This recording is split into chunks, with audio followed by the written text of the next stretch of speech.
All right, welcome back. Another edition of Leadership Talks. And today I have with me a guest. This is Andi Armstrong. She is one of my colleagues at ADVISA. And for everybody's sake, you've probably seen her on the website, but Andi, why don't you tell everybody what you do at ADVISA for us? Awesome. So I am a leadership and organization development specialist. It is a mouthful of a title, but really what that boils down to is I run our engagement practice, and I also run our evaluations on how we measure the impact of our leadership programs that we have at ADVISA. Awesome. Mm-hmm. And I work with Andi with several of our clients. We have a good time. Lots of fun. Whenever I'm with Andi, what's fun is we're always looking at bigger data sets on how people do what they do. And a lot of times with the work that I do with my clients, and if you're watching and you're one of my clients, we're looking at like kind of individual data, and we're looking at this stuff that like I have a lot of power over. It's like assessment data, emotional intelligence data. The work that Andi is bringing in is a lot about engagement data and like all this data coming from your culture that we don't even know anything about. Mm-hmm. It comes back in and we have to work with clients to weave together a narrative. Like, what is this saying? Which is foreign territory for me. I'm the one who usually tells you, well, here's what this is saying. Andi has to work backwards. So today, why I brought her up, other than to brave the cold, which is where we're at now as we're shooting this here in February, is because we teamed up, Superhero Pound, on a SHRM presentation we thought would be useful as it relates to not only engagement and engagement practices, because everybody, that's like the thing. Whether it's engagement or diversity, equity, and inclusion, those are things that every company feels like there is a need to do, and we should be doing something. So people are doing all kinds of things. Mm-hmm. And then we mixed it together because Andi works on engagement. I get to work with her. And then I work a lot on self-awareness and individual and small team coaching.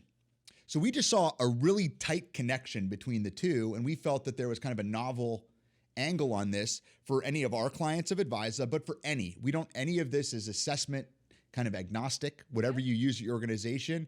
Hopefully you'll get some takeaways from our conversation today. And then if you do have questions, there is a place on the screen where you're watching this where you can submit questions, and you can even reach out to Andi and I to meet with you and your organization. So shall we begin?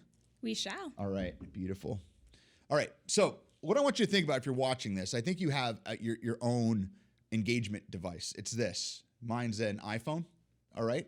So I want you to think about on the left side of this, and Andi loves doing this exercise with me. This is one of my favorite ones. I want you to think about the most satisfying and energizing relationship that you have. Just take a second, right? I want you to think when your phone rings or a face comes up on your mobile device, someone that just brings you a ton of energy. You see it and your state changes, all right? So just think about that relationship. Now I want you to think about, and Andi, you and I could talk about this, what are some features of those relationships for you? Yeah, that's a great question. Immediately as you were talking, I was thinking fun. I feel excited. I'm very energized, right? So like I see that face pop up and I'm like, oh, I'm excited. I want to answer my phone, right? Because I'm engaged and I really want to know, what does this person have to say if I just don't even know what they're calling me about? Yeah. So just kind of excited, curious. Those are just some of the words that came to mind as you were talking. What about for you? Yeah, something good's about to happen. Yeah, that's what I always like, that anticipation, almost like you're waiting for a vacation and the day is approaching and coming. Like it's a little dopamine hit because I'm like, oh, it's this person. Yes, you can feel it in your stomach almost. Yeah, and it's like I feel like my needs are going to get met. In some way, shape, or form. It's a person. I feel like it's a safe conversation, i.e. they know me and they still like me, surprisingly, which is weird. Like those people in your life where it's like no matter what state I'm in, this person's going to care for me and nurture me. So that's what happens over there. So it changes my state. So what we would hope for all of our relationships, boy, wouldn't it be great? It'd be awesome. Energizing. Now I want to take you to the dark side. We're going to the dark side, all right? I want you to think now about an awful relationship. Unfortunately, you probably don't have to think very hard. I had to think about it. It's the same phone situation where your phone rings, but instead you look at it with through your hands at your phone. Oh. And it's just your energy just changes when you see it. And you're just trying to think you have to take a deep breath before you pick it up. Where you let it ring until you know, okay, if Maybe I keep letting it ring, it'll go to voicemail, so I got to answer it. Yeah, maybe now. I'll just hear the voicemail. Maybe it's not as bad as I think. It's just like, yeah, it probably is. So what are some features of that relationship for you, Andi? Dread. I feel like when you were talking and you're just like that feeling, like I wish I don't even know if that's a word or not, but that's what you feel. It's just dread. It kind of like you get that pit in your stomach versus that excited, I'm going on vacation type feeling. Now it turns into more of like a pit in your stomach and like, what do they want now? Right. Well, now what am I going to have to do? It's more of that kind of feeling. So it's like a vacation to hell. Yes. Yes. Yeah, I mean, I'm in the same boat. I think that I see it. I think the biggest move, you actually brought it up, energy. Like my energy shifts and it goes, it's like, oh no. It's like draining. It's almost like I knew my needs were going to get met with that positive one. Here, I can almost guarantee they're not. Right. It's going to cost me energy that I don't know if I'm going to be able to recollect later in the day. Yep. So, I mean, who knows if we ever recollect it. I mean, I don't know if there's studies on that, but it's a bummer. Now, before I switch this exercise, if you saw this, consider doing this with your team. This is something you can pocket up. I mean, we don't have a trademark on this T-chart. It's pretty simple. Nope. But it's a good way to bring us up, and Andi and I, thanks for participating in the exercise, to think about, do I understand what an engaged, high-energy relationship can do to me? It can change how I operate. It can change my existence. Yep. A bad one can do the same thing. Yep. That's an energy distribution. That literally, in a sense, at the individual level, is engagement. Disengaged, engaged. And if you think about like, well, which one's more productive? Which one's more effective? Which one's more efficient? Which one gets more out of an hour than the other? I mean, it's almost inarguable of which is which. Now, to bring it home for each of you that's watching this, and again, my side of the coin here is at the individual level, which I'll dive in. When we pick up that same phone and you call somebody, which side of the T-chart for them are you on? Are they excited to pick that up? Do you understand how to meet the needs in the relationship? Fingers crossed. Right? I really hope that that's the feeling everyone gets when I'm calling. Or are you the other one where every time you're calling somebody, you have to pull things out of them? It's like you're thinking about yourself. You're thinking about your needs.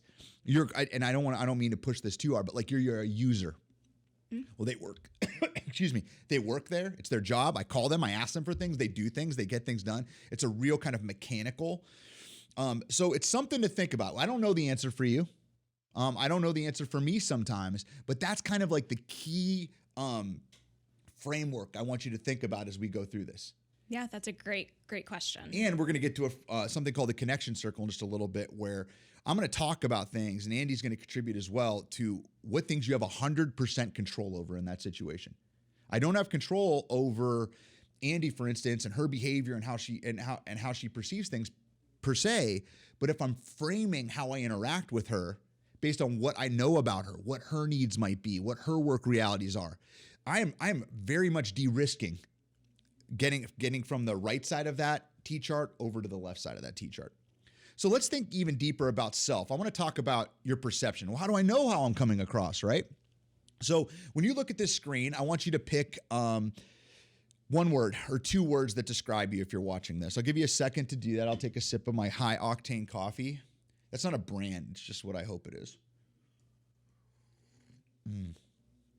Notice Andi and I that was synchronized, our coffee sips. We didn't plan that. You said coffee, and it was just automatic. Didn't even think about it. Boom, it's good. Okay. So if you picked a word or two words, great. Hold on to this for a second. Now, I tend to pick either independent or direct. Andi, what word do you tend to pick? Supportive. Supportive. All right. It's a good team. For mine, I think that these are universal goods.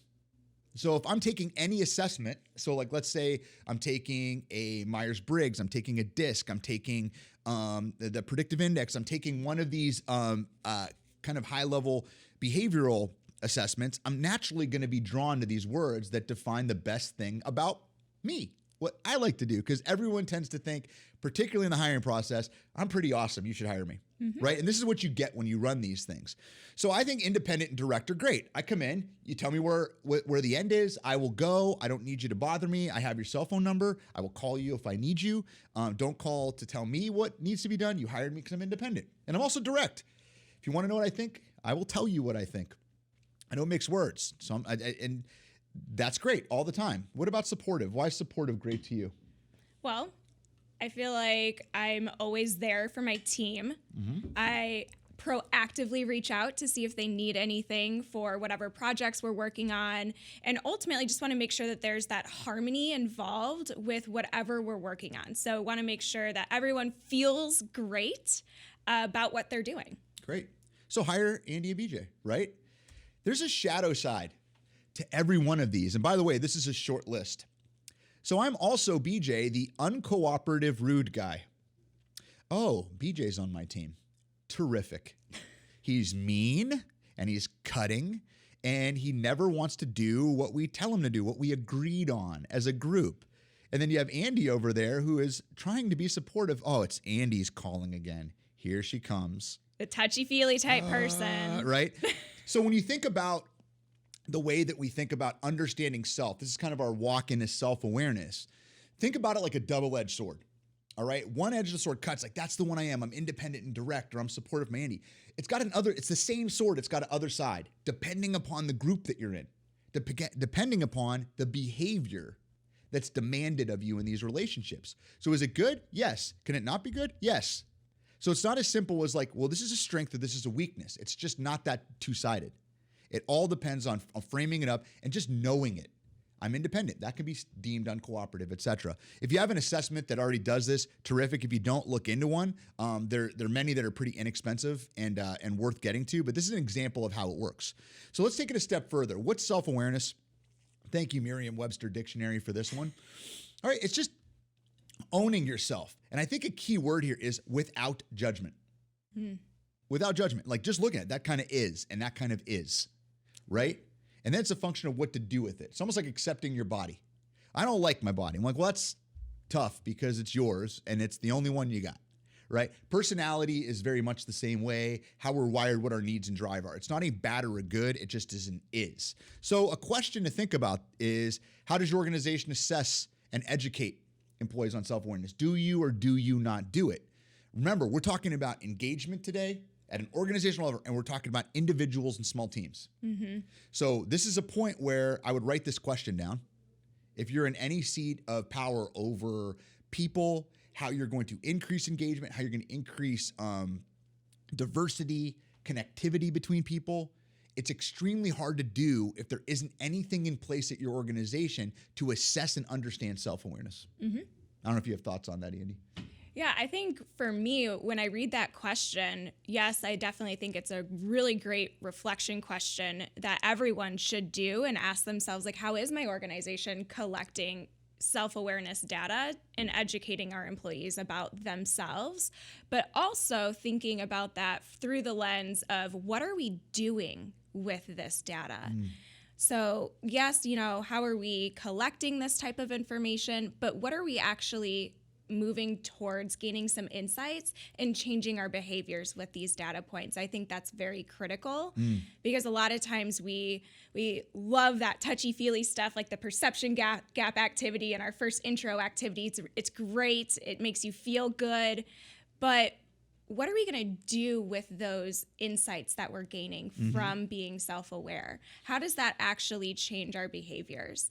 And so I would even take that a step further and not even just how are you collecting that data, but what are you doing with that data? So if you are an organization who, has a partner who does collect that data for you and you are providing, those report outs to your employees, take that another step further. And how are you actually utilizing that data? Just not as, here you go, here's, your self-awareness, whatever you might be. But how are you going to change your behaviors? What can we glean from this? What are your strengths? And maybe potentially what are some areas of opportunity from a development perspective that we can really work on, because we know that this is naturally how you are. And so how can we move forward and do some action from there? No, I like that. And it's like, if you think about the forum for that, which we can dive into a little bit here. I mean, do you have one-on-ones?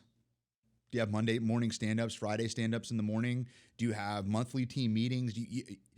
on these, the things that Andy's referencing are terrific in terms of once we assess and educate, how do we apply? Yes. The application isn't more training. I talk to clients all the time about like, hey, we want to do a PI training session. We want to do a PI because that's the assessment we use. We want to do a training thing. And I'm like, why? What do you mean? Well, no one's measured on that. It's an assessment. Right. Or it's like a data point. Like, what are they measured on? Like, what do they actually care about? I have them go drive down to their needs. What do they need to do? They need to produce behaviors that complete the key performance indicators on the job. So I care most about what my manager cares about. Mm-hmm. And I talk coaching that way. Frame your sessions about that. So every one-to-one is about what? It's about our relationship. Yours as my manager, mine as the employee doing some work. And like, it's a two-way conversation. This is where that conversation should embed itself consistently over time to turn into behavior change. Mm-hmm. If necessary, or just tweaking, we hope in most cases, where it's not like a renovation project. But you already have the meetings. Like, this isn't new things. And I think a lot of times when you talk to groups, all right, who's on the committee for engagement? Or who's on the all right, HR, what do we need to do for HIS? I'm like, well, HR's not in charge of that. Right. You're the manager. They're your team. They're not HR's team. It's a day-to-day initiative. Right? And I think that's where sometimes, well, where did the chain break? A lot of times I think it broke right there. Mm-hmm. Accountability rests in the wrong place when it needs to rest with everybody, which when we talk about engagement, you're going to see a connection. It's a similar conversation. Mm-hmm. So let's dive a little bit deeper. Why do people behave the way they do? So if you're going through this and you're thinking about yourself, which I hope you are, how do I behave? How does this work? How does my company do this? How do I do this with my own team? All right. Everyone on your team has drive. They have a drive to stay alive. It begets needs like water, food, right? Air, all these things, right? And then that leads to behaviors. All right. So behaviors are the tools, if you will, to get my needs met. Behaviors, in most cases, assessments cannot measure. We're measuring needs and drives, and behaviors are more a function of the environment I'm in. So you can think about a physical environment. Is it cold? Is it warm? Is there water? Is it arid? Is it et cetera? But also think about the relationship environment that I'm in. Different behaviors are required in different scenarios. Think about if you're watching this, I'm different at home than I am at work. Or I'm different with my girlfriends than I am here. Yeah, that makes perfect sense. Well, how am I different there? Your needs and drives didn't change. The behaviors you need to produce to get those met changed. All right. So oftentimes when you're thinking about assessments, you're thinking about behavior, like what can we learn? Don't look just at behavior at the end and think, oh, I know someone's behavior, so I know what's going on, Andy. Ooh, that's very assumptive. Very dangerous, right? So remember that they're different, and it's best to kind of mine out what are the real things driving this person to make decisions about their behavior. And what is it at the entire employee level? Multiply this by whatever hundreds of employees that you have, or thousands in some cases, or tens of thousands for some of our clients. Sounds like you're talking like engagement as an individual self-awareness. Yes, wow. I am. That was sneaky of you. Yeah. I mean, if we take it further, we're really talking about the inner work of leadership at any level here. So when you're thinking about engagement, you're thinking about the frontline group. All right, how is this connected to engagement? I'm working with individuals. What's going on? Well, if I have a group of people where if I work on the outside of this circle, this is called a connection circle, and all I'm pitching at them is, here's what the company needs. We're going to grow by 25%. We're going to produce X, Y, and Z. We're going to expand. There's mergers and acquisitions. We expect this department to do this, et cetera, et cetera. And then we work inwards. And here's what we need you to do. It's on the outside in. It's just less compelling because guess whose needs aren't being reflected upon right now? No one's. I'm not mine. It's a disembodied company. It's these disembodied goals and visions and missions and objectives. And then that's where oftentimes we meet people. Why aren't our people engaged? Sometimes it's not the fault of that group. They didn't do anything wrong on the outside. It was the order that they did it. Correct. Is the problem where they're just assuming, well, everybody else wants these things too. And everybody else is equally motivated to get them done. When have you ever seen that? Are you a sports fan? Have you ever watched like a sports team play? Are they all evenly putting effort out there? Evenly motivated? They'll all want the same things. Well, the champions do. Correct. The ones that win all the time tend to. Which one are you? There's usually some form of bell curve, and I know that's like kind of like a stereotype, a bell curve of how it plays out, but there's a reason it's stereotyped. It just tends to look that way a lot of times. So what I'm prescribing for my section here is, yes, get engagement level on the whole or engagement data on the whole organization. 100%. It's massive to get that feedback. However, it's important to think down all the way to an individual employee at the farthest reaches of your organization. Because where the rubber meets the road on engagement is in self-awareness and self-management. Those are both 100% control over anybody, anywhere, no matter their economic situation, their job title, whether it's day one, whether they're 30 years in an industry. It's universal. You have 100% control over it. Versus your sales quota. Versus how a manufacturing line is going to work. Versus how a nursing team is working on a whole floor. There are a lot of things that are not 100% under your control. Tons. And it's rife with problems. So when we drill down to self-awareness and self-management, if you have a practice, I'll even call that within your organization, you are going to win more consistently in engagement efforts than folks that stop at engaging and get it to the managers, get them their data, and good luck. Figure something out. Yeah, come up with a plan for that. It's like it's disconnected from the work. It's disconnected from the individual's needs. And the key word here, it's disconnected from individual accountability.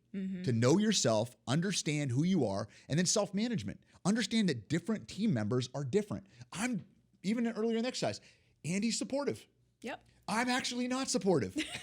I'm independent and direct. There's a place for us in our organization to work together. Andy's job is different than my job. There's different behaviors necessary. But to work together, I can't just you come up and meet my needs all the time, Andy. And Andy can't, BJ, come down and meet my needs every time. It's a two-way street. That's where self-management comes in. And notice when you do that, think about that best relationship you had when we talked about your cell phone activity. Yep. What is it? It's you're naturally doing that. So what happens? It's an engaged relationship. What are the results of that relationship? Oh, I'm going to work hard.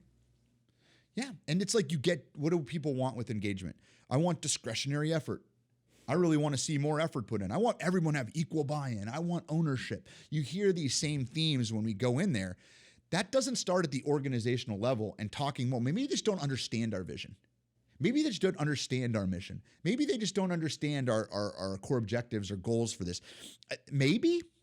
But it's more of how you're engaging them through those things. Yeah, and it's like, how connected are they to that? What if I'm your overnight maintenance team? Yep. Is there anything in there for me? Has anyone taken the time to talk about my work and how that connects to the success of the whole organization? If the answer is yes, by the way, congratulations if you're listening to this. But the odds are the answer is probably no when that happens. And then what happens to that person's accountability? You're left, they're doing that job for other reasons now. Yep. Get the paycheck. They're going to do as little as they need to. Or if you're lucky, they're just the type of person that's going to come in high character. No matter what you do or say, they're going to do the absolute best job they can. Good luck rolling the dice finding those unicorns. I was just about to say unicorn. There had to be a unicorn reference at some point. So as we depart this, I want to show another example of this in just a second. I want you to frame up the two sides of this, kind of the outer work of leadership there and the outer work of engagement. In this case, it can actually be a synonym, and the inner work of leadership and engagement. Andy is going to reference some of that outer piece too and how we're going to draw that back in, but we're going to kind of connect in the middle of how do we pull together a practice that really moves the dial. That if you're in HR here listening to this, well, did the engagement scores go up or down? And then you're asking yourself inquisitively, how did they work? Well, I think this incentive program by bringing it together, you can take a lot of those questions out. You'll know why it changed when it happened. So let's take a step further. So what happens if one leader, this is a 3-person team, is not engaged? Andy, what do you think happens? Ooh, those bottom 2 folks are probably not getting their needs met. Okay. Probably get a little frustrated at times, I can imagine, if their leader is not communicating, to them the way that they would like to. And they're probably just coming to work, like you said, to get their paycheck and leaving. Yeah, and if they don't meet the boss's needs, and then if they do meet the boss's needs, guess what that buys them? They get to be disengaged because their needs don't get met. Every meeting with that manager becomes what do they want to hear from me? Sounds exhausting. And then after a while, if I want to keep working there, I have to play ball too. So what ends up happening is a leader that doesn't understand engagement is not thinking about the needs of their people, or maybe they want to, maybe their intention is there. They're just failing at it because they don't know. It could be an education gap at sometimes where it's like, we can find people, I want to get better. And I've seen this over years and they just don't. Mm-hmm. What do we do with them? They always are open to coaching, but nothing's moving. Like there's a way to connect. That's actually a better situation. Then I work here, they work for me, et cetera, which is like kind of a little more old school. So this is a small team. Imagine if we cascaded this. If senior leaders, for instance, in an organization, after a while, this actually has to happen if there's no change at top. Because the only way that you can survive in a toxic culture, in a culture that's disengaged, is to play ball in the environment you're in. We talked about needs, drives and needs, and then behavior. Behavior is generated from the environment. So by the way, it's not a conversation. You will get your needs met today if you're watching this. What is a conversation is what behavior you have to pick to get those needs met. Correct. And in an environment, if you want to stick around and there's tons of toxic ones, think about the worst job you ever had. Odds are it probably looks something like this. I was with people that I didn't understand what was going on. I didn't like what was going on. They didn't care about me. They didn't listen to me. It's like the same list and you can change the order every time. Mm-hmm. But for you to succeed there, who do you need to be? Not you, right? Just adjust. Have you ever been in let's talk about that. Have you ever been tell me about your worst job you've ever had. Ooh. We don't have to use the company name. No, I won't use the company name. So for me, I think about a job. I only lasted, so let's preface this. Okay. I lasted maybe 2 weeks. I think I might have gotten one paycheck, I think.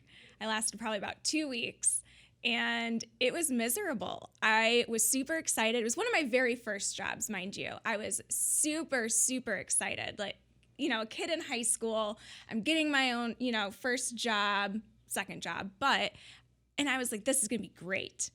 And go to the interview, was super excited. They're like, okay, come back Monday. I was like, yes, right? I was so pumped. I come in on Monday, and it's like, they didn't even know I was showing up. Yeah.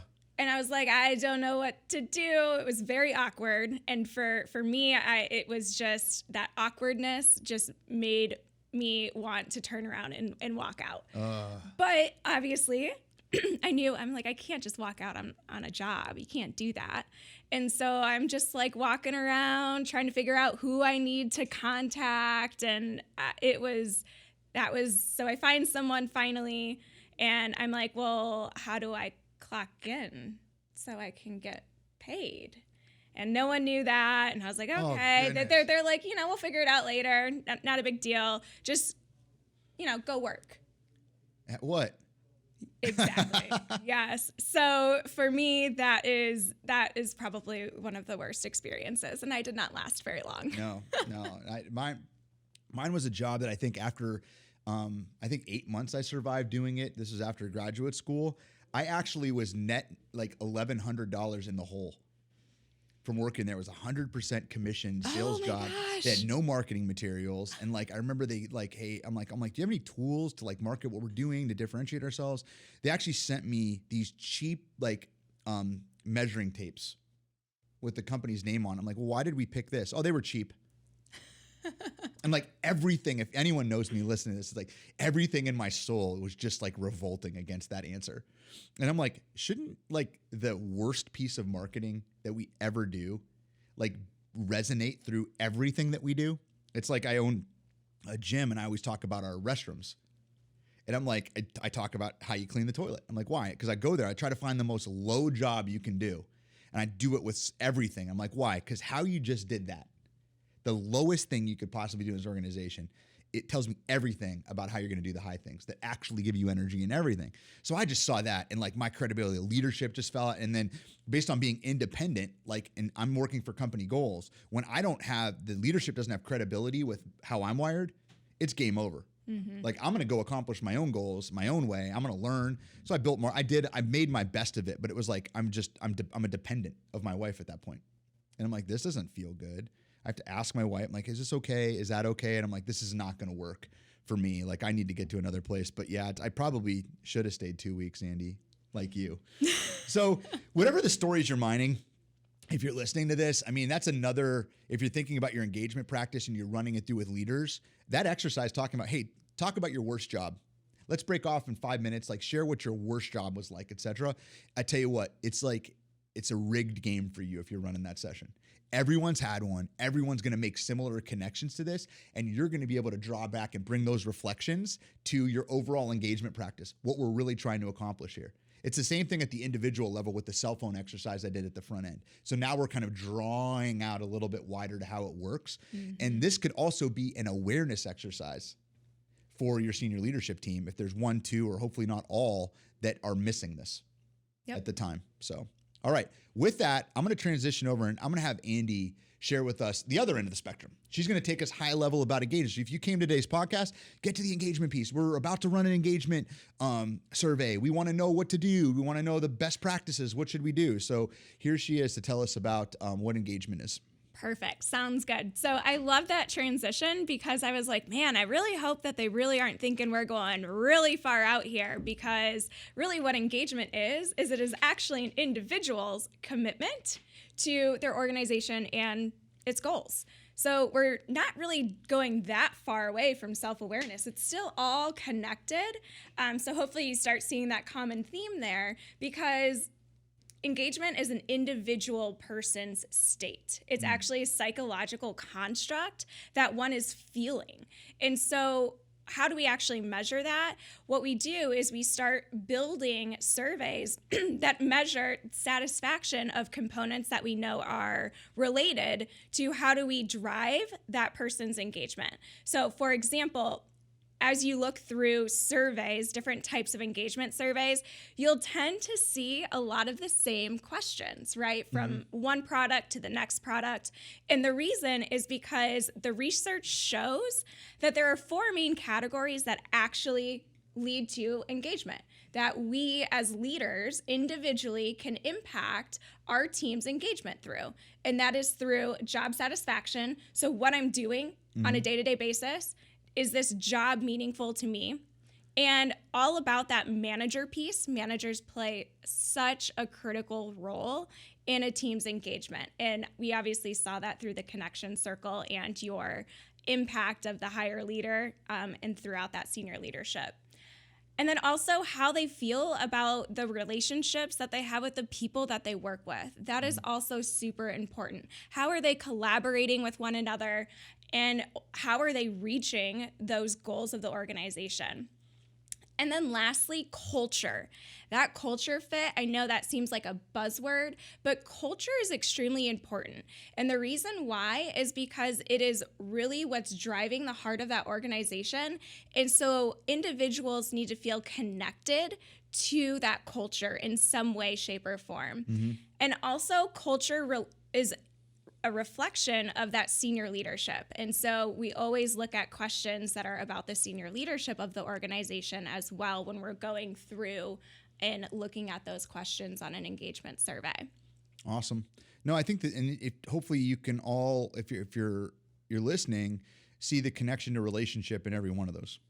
Exactly. Relationship to job, the behaviors I have, like it's almost cascaded in the most important manner.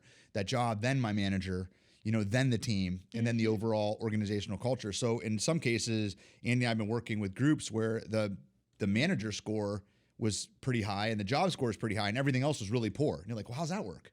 How are they engaged? Well, they're engaged in these key things. Yep. Which allows them to tolerate the other ones and they still want to come to work there. So you don't have to like bat 1,000 to get higher engagement scores. You want to improve, but there's those 2 buckets. I guess this is a place that I want to tiptoe into as it relates to DEI, diversity, equity, and inclusion. And when you look at those, you think about culture and team, it seems to scream there. It seems like this is where that might fit. So I guess, what are your perspectives on that, Andi, as it relates to engagement and then engaging especially for organizations that are typically, when you look around, it's a lot of people that look the same. Like, what have you seen and what kind of perspective do you have on team and culture and engagement as it relates to DEI? Yeah, no, that's a great question. And so typically on engagement surveys, there's usually one or two questions that are asking about, the diversity, equity, and inclusion within that organization. And a lot of times that does fall into that culture bucket that you had mentioned. And so I think it really is critical to look at that question individually, or those questions individually, to see how different groups within your organization are responding to those questions. So being able to break out your engagement surveys, to be able to see in those results, to see how are different groups within our organization responding to this question. And so a lot of times you might see maybe it's a specific team that, is responding negatively to that question, where you can then go in and start diving deeper to really truly understand what's going on there. Or maybe it might even be a certain position within your organization. And so being able to dive in deeper there. Mm-hmm. So I think it is a very critical piece in understanding that culture of your organization and diving in. So I think that's a great part of it, and being able to dive in deeper and breaking out into those different groups will help you understand more of how your organization is feeling about the DEI initiatives that are going on there.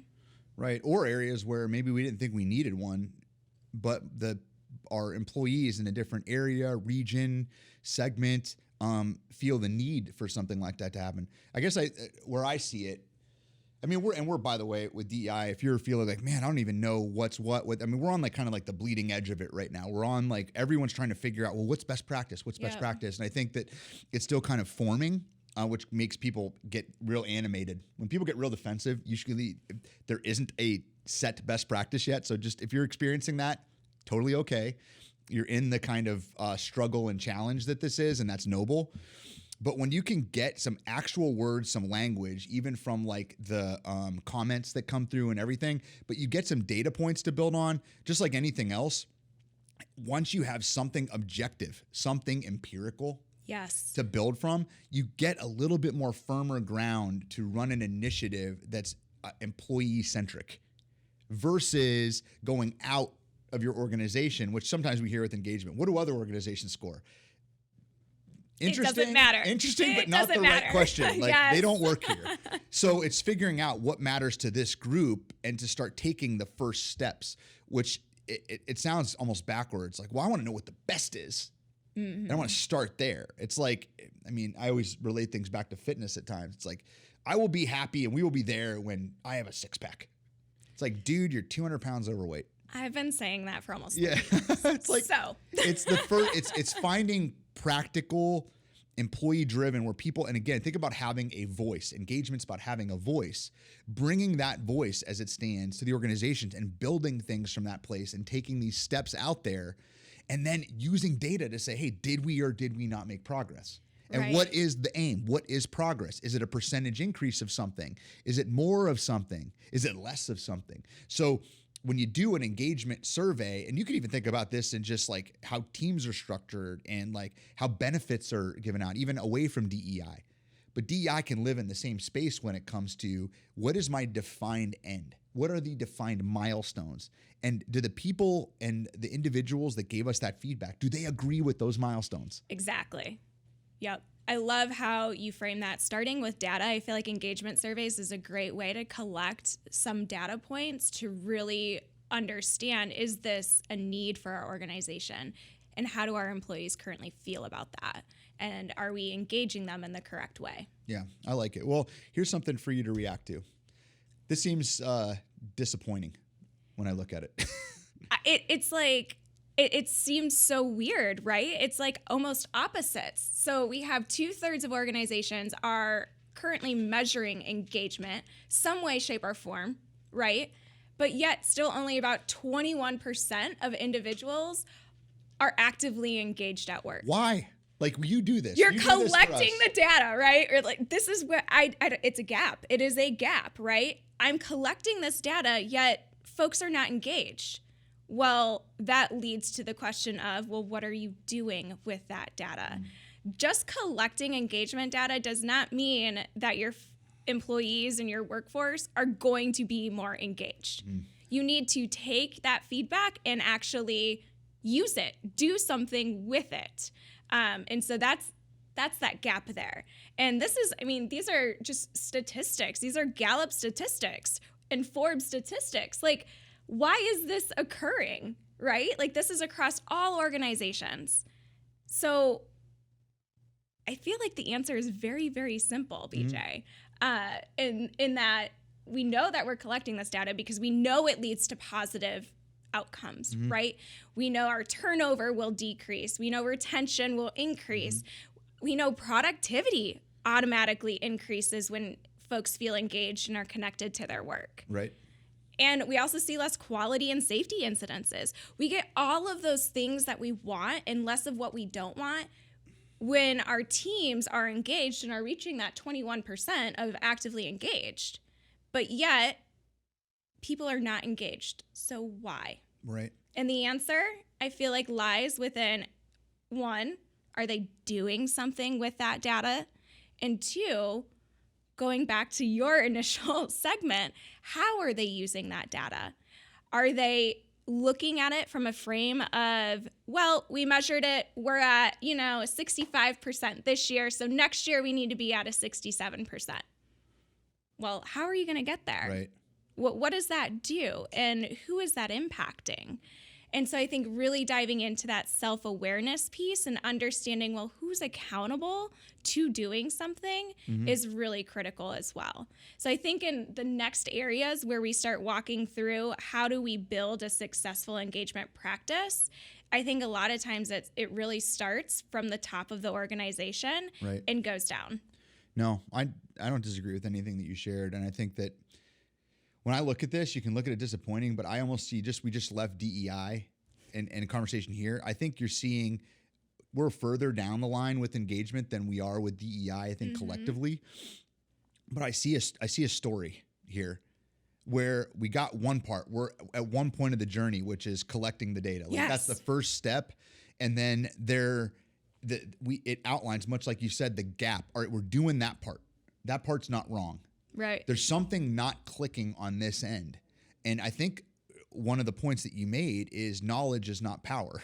Correct. You got to do something. Knowledge that turns into action, which we're going to get to in a second, is power. And organizations are kind of stumbling. I figured, well, once I know this, then I'll change. I want you to think about that for a second, right? Think about all the things that you know that you don't do. You know what right is. You know what better looks like a lot of the times. But what do? I mean, your path to the refrigerator. You know what I mean? Like what you do in the evening, like Netflix binging at like 11 o'clock at night when you have to wake up at 5 a.m. But it was such a good show. It's like, yeah, it was. You know what I mean? But like, it's not optimal and you know it. I think organizations think, well, we're at business. We're in an organization. I wore my collared shirt today. So information here leads to immediate changes in everyone's behavior. Wrong. Like, I mean, it's literally walking around your offices or your Zoom calls right now. You can see it. Like, well, I'll just inform the team on Monday and then everyone's behavior is going to, like, it's just not how human beings operate. And so that's when I look at this, that's what I see. You're seeing the 21% are giving you feedback on, like, we are actively engaged. Like, we understand what's going on here. They're a place where you can actually draw bright spots from. What do you see? What do you love about this? Why did you score so high on this? Yeah. What do you mean I love it here? Yeah, tell me more about that. Because that's in your organization and you have 21% success. It's not zero. So you have engagement. You have actively engaged people that actually work there. And you're probably beating results at some level. Right?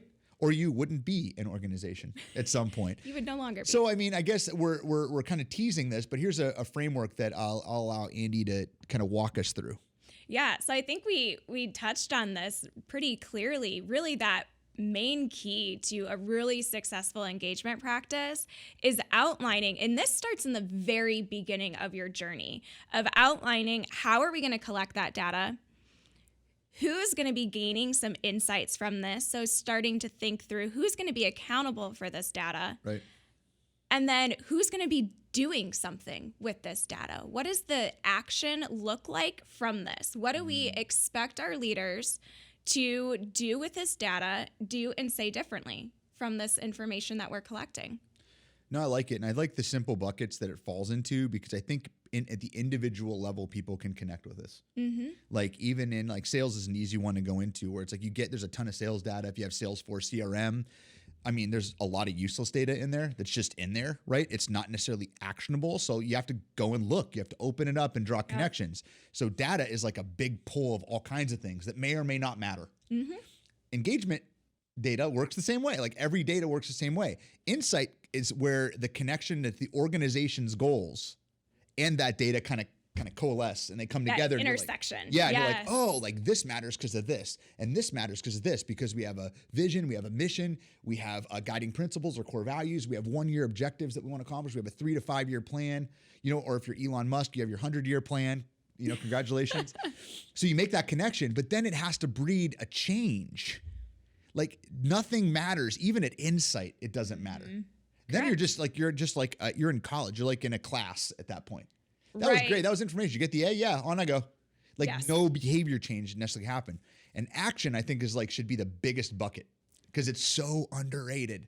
It's so underrated. You'd think like, oh, once I get the insight, then I'm going to change everything, which in a lot of cases doesn't happen. Which we'll get to in just a second, when we go into kind of like the key questions people can be asking, which I'm going to go to the next slide, is what development or education is necessary to talk about, to breed or grow that behavior change? Mm-hmm. What type of training do we have? Not an event, not a weekend, not a 90-minute session on something. That's training. That's like, I always think about training. Think about physical fitness. It's the same thing with behavior change. Mm-hmm. I worked out for 8 hours on January and on a Saturday. I'm trained. Like you have to laugh at that. I go to the gym. I'm a vegan. I was a vegan 3 days in February. My diet's in order. I know how to do it. I had it. But there's really no long-term benefit from that versus like, what are the dropperfuls that we're putting in over very long stretches of time? I know this is very un-American of me to say. Like sticking with these little intervals over long stretches is what creates that successful engagement practice at the individual level, not this dump. Correct. Here's the engagement, so like it's almost like open enrollment. Here it comes. Mm-hmm. And now it's done. Go back to work like you were doing before. We'll measure it again next year, which is that 2/3 measure and a lot of that practice and come. I think that's where it falls off. So Andy, I'm going to switch to the next slide and help the folks that are listening and me understand, like, what do we need to be looking for? What should we be doing and what questions should we ask? Yeah, so I think understanding that taking action on that feedback is critical, and that should start in the beginning of that process. Now, moving into what are some of those other best practices that, our engagement practice should have is really centered around communication and transparency. So really diving from a communication perspective, understanding not only for your senior leaders and for your HR team, but for the whole organization. What is the purpose of this initiative? Why should I be providing my feedback? Why should I take the 10 minutes to sit down and fill out the survey?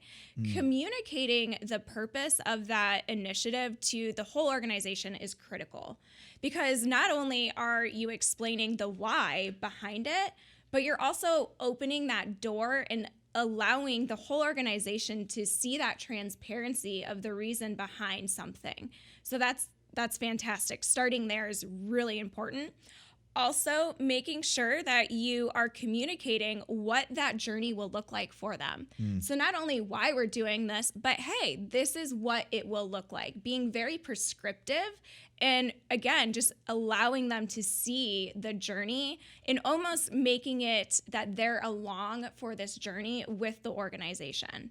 So that communication to everyone, not just, the senior leaders and the managers of your organization, but everyone within your organization is important. So I guess when you're looking at clients either that we work with or when we come in and they've done engagement surveys before and we're going in to have conversations with them about what they did with the data, where do you see out of purpose, results, or action, where do you see the gaps show up the most? Where do you see, like, I see a lot of people are missing this? If you had to order them. If I had to order them, I would say action. Okay. Results, purpose. Okay. So I think that action, again, goes back to that action piece. Communicating what you're going to do is going to be critical, because then your employees know, yes, I listened. They listened to me. I gave my feedback, and now something will be occurring from this. Right. And now they know what to look out for. They know what you're focused in on, because when it comes to engagement surveys, a leader, it's just not, feasible for someone to take action on every single thing from that survey. Right. So we recommend, from an action perspective, to really be very specific within your actions and letting your team know, hey, I heard you, and this is what I'll be focusing on. And so letting them know that is critical. And then also, I would say, from the results perspective, that creating that transparency is very important, because if you ask folks to provide their feedback but then don't show them the results, Right. it kind of like, well, where did we land? When are we going to see that? I know I've been part of teams where I was like, man, it's been, 5-6 months and I haven't seen the engagement results yet. It's almost there, like an engagement survey is actually a detriment more than it's actually decreasing trust. Yes. Oh, we did the engagement survey. You didn't tell us anything. It didn't change it. Like, it's almost like that you're doing the right thing and you're going to get punished for it if you don't have a plan. Yes.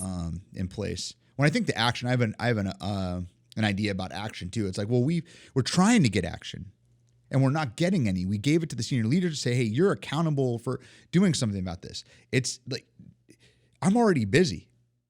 I don't have time for this on top. We're already overrun. I mean, we have COVID and we have all these other things going on, and we're just trying to make ends meet, and the market's tight, and and it's just that getting leaders trained and aware on how important they're not only buy-in, you talked about that from the leadership level, but how to be accountable to these things, how to modify and adjust what they're doing, not in these broad strokes, but day to day. These little tweaks, these little things in there is where I found where it's working. What's going on with the 21%?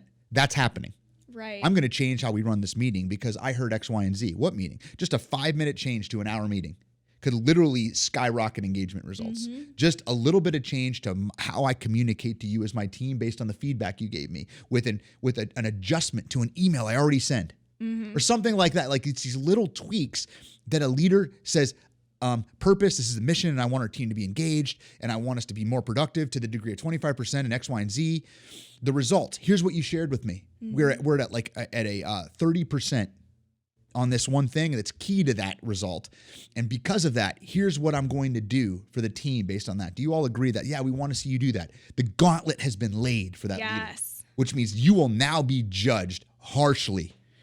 Do you or do you not do it? And then how long do you stick with what you said you would do? And the stakes are so high. And I think that sometimes is missed. Yeah, we saw this the last engagement. We thought, like, when you see employees frontline shrug their shoulders, you know what you did. You got the purpose right. You could have even shown the results, but the action fell off. You might have even started the action. Look at this, and then it falls off. That's organization work on where, like, I don't like this change. I'll wait for the next change. Yes, you don't have buy-in, and yes, you're doing everything right to not get it. Yep. But we did the engagement survey. We did all the formal things. We shuffled the papers, and we did all, like, I'm like, it requires behavior change at the highest level of your organization, 100% of the time. If you want to evolve it, like my manager, I always talk about this, and I'm trying to employees to get them more empowered. And I said, they're like, well, what are your KPIs? And they tell me about the KPIs. They tell me what you're doing. I'm like, well, thank you. It seems like you had a good grasp of those. What are your manager's KPIs? Oh, for me? No. What is your manager measured on by their manager? Oh, well, I'm like, I report to the CEO. Great. How does the board measure them? There's some measurement. Like, how are they measured? And and sometimes they don't know. I'm like, go find out. I'm like, why? I'm like, well, if you want to get more power, have your manager finding you doing things that actually hit their own KPIs within the span of your role, and watch how much more power you accumulate. Right? So if you think up and you think up and you think up, if that manager isn't holding me accountable to these changes, if my CEO, for instance, isn't asking me about the action I'm taking, what are the odds, like based on, again, drives needs and behavior, that I'm going to keep doing it? They're low. I'm not getting measured on it. No one's paying any attention anymore. Why? Oh, the quarter was low. Let's really dive in it. Like, people shift gears so quick, and you just destroyed trust down chain. Yep. Destroyed it. Now it's like, we're going to try a new thing. All right, whatever. It's the book club. What book are we reading this month on whatever? And there's a disconnect to it. It's just nice to have. Yeah. We always say, especially when it comes to that action piece, really, it's if you are viewing this as a new goal that you're setting for yourself or something new, and it's not intertwined with goals that you already have set, then you're missing the mark. Right. Because this data, engagement data, should be informing how you are reaching those goals, those KPIs that you have. And it's basically telling and helping you develop a people strategy around that. I love it. I love it. Well, let's get to these last two real quick. We have, I think, two more slides to react to that I think will be useful for the group. Awesome. Yeah. I think that leadership buy-in piece is going to be critical, because ultimately that, like you said, it's going to roll downhill, right? And so if your leaders aren't bought in, your leaders aren't asking about it, and they don't care about it, then the leadership that rolls up under them, they're not going to care, and so on and so forth throughout your organization.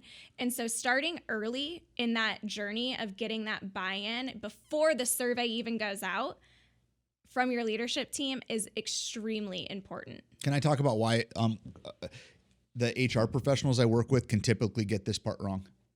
Because they start talking just like they talk about assessments. We need to this, we need to that. We need to do engagement. If the senior leader didn't say you need to do engagement, you don't actually need to do engagement. You need to hit their goals. It's their KPIs, what's important to them. So what tends to be missing, and I can actually dive into this next one, if you think about kind of the path, in that first one-to-one meeting with the CEO, if you think about like a path that we would endorse, this is what Andi and I would put together. In that one-to-one meeting with CEO, it's not about pitching an engagement survey. No. It's getting in their own head about how do you feel about our 3-year plan? How do you feel about our 1-year objectives? What are the gaps that you perceive, CEO? What are the challenges? What are the challenges? What do you see? Guess what? They are all people challenges. They all are people challenges. So if you're in HR, the game is rigged if you ask these questions for you to be incredibly important to this initiatives. But it does not start with, here's why we need to do an engagement survey. You're pitching from your own agenda. And I train salespeople, and I say there's no worse way to start a sales meeting or to influence somebody or to negotiate than starting with your agenda. It's about getting on theirs. And whose agenda to better get on and understand than the CEO, the person who decides what the budgets are, who decides what I'm going to talk about, what I'm going to support, what I'm going to internally market.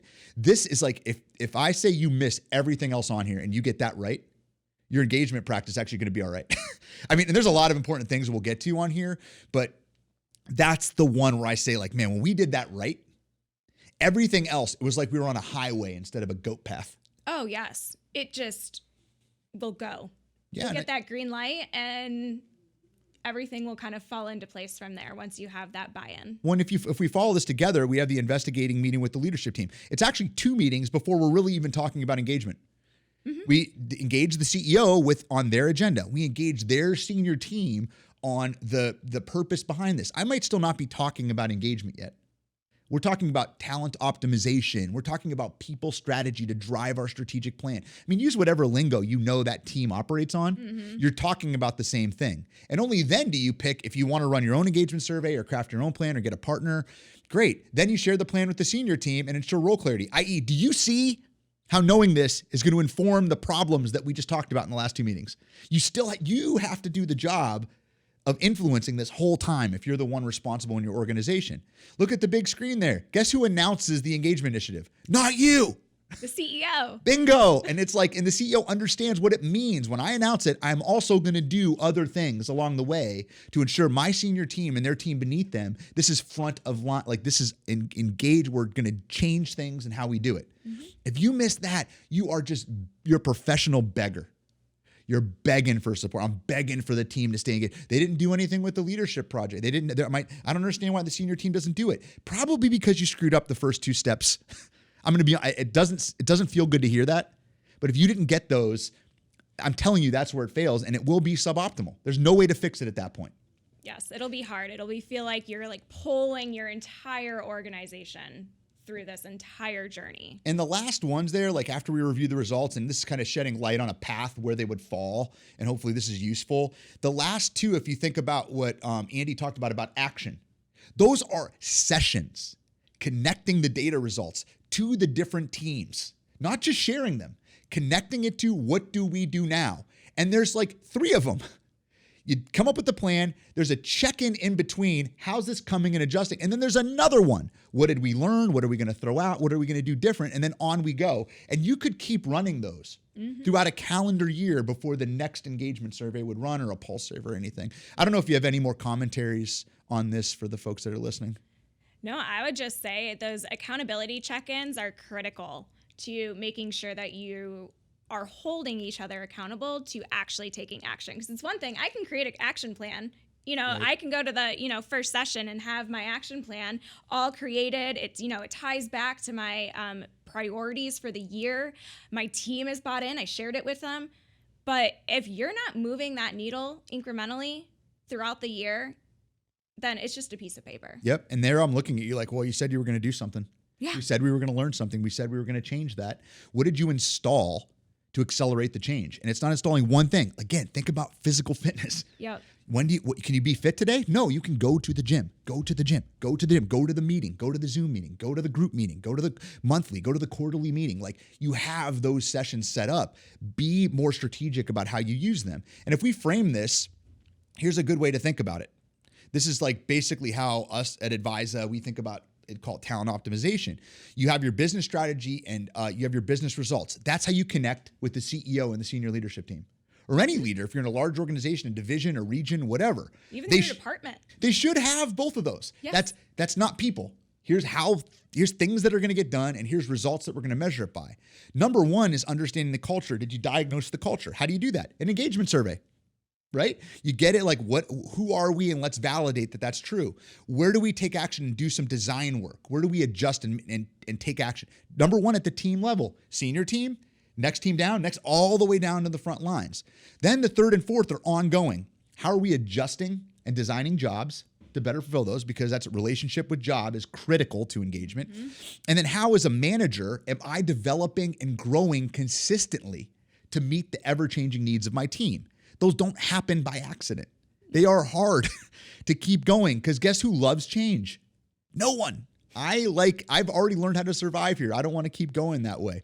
So I don't know if you have any other commentary on this in terms of we're drawing taking a real broad lens now as we kind of land the plane. Yeah, I would say I think that middle portion is really your people strategy. So your people are really ultimately the ones that are bridging that gap between your strategy and results. That's how you get there. And engagement surveys are meant to really, truly diagnose that entire middle section. So that job, manager, team, and culture is really critical. Awesome. Well, Andi, that brings us to the end.